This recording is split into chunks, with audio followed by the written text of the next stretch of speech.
Hey, hello to you, Sylwester. I see you have some trading screens in the background with indicators. Are those just for show, or are you actually using them? Good morning, Rogas. I am using them. I just use some of them as confluence, but the majority of my trades are based on market structure.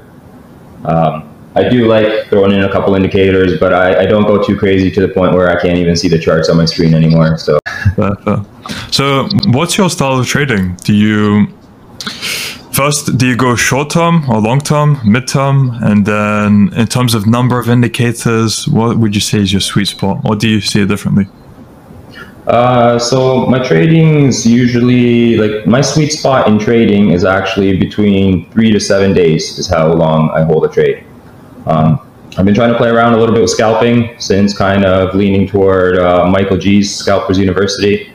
But I've done the long-term trades of holding for months. I've done the short-term scalps, and I found that on average, once I started tracking my trades, it was 3 to 7 days were my most profitable ones. Interesting. Okay. And now indicators. Indicators, I like to hold. I think it's 3 indicators that I like. Volume, average profile is one of them. I got the cloud up right now, the EMA cloud. And I also like to use session volume profile, which kind of gives you an indicator of the most volume that was used that day. So it gives you an idea of where the most liquidity lies that day, the most trades. And it's kind of like a zone that usually, what I usually trade is Bitcoin. It tends to gravitate toward to grab that liquidity because, I mean, the whales need the liquidity, right? So take some money away from us retail traders. But these indicators, did you get them from maybe Michael's course within the real world? Is it something you found testing yourself? How did you come about your current strategy?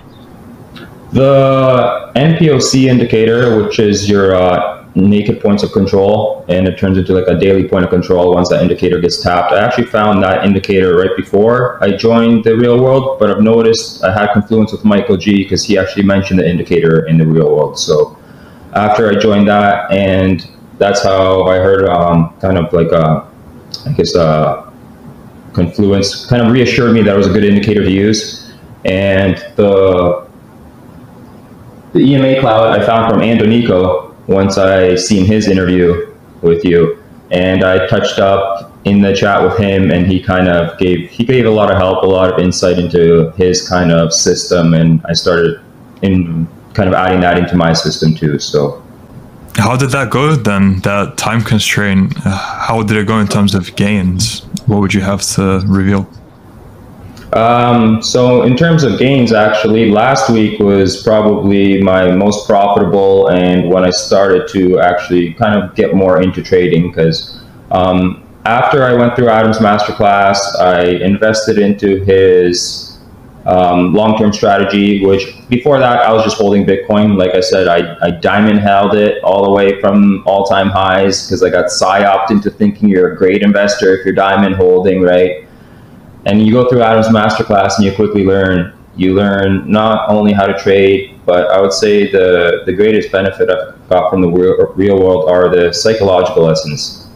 And I quickly learned that I was stuck in sunk cost fallacy.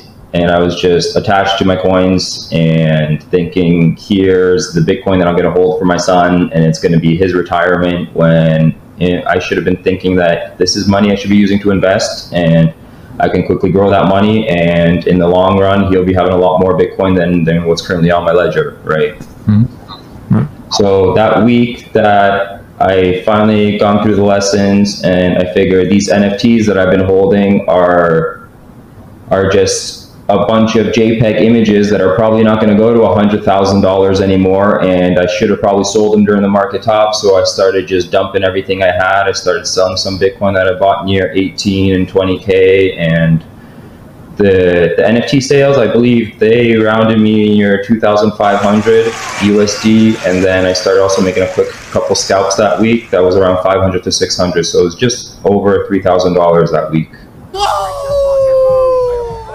Welcome to the real world!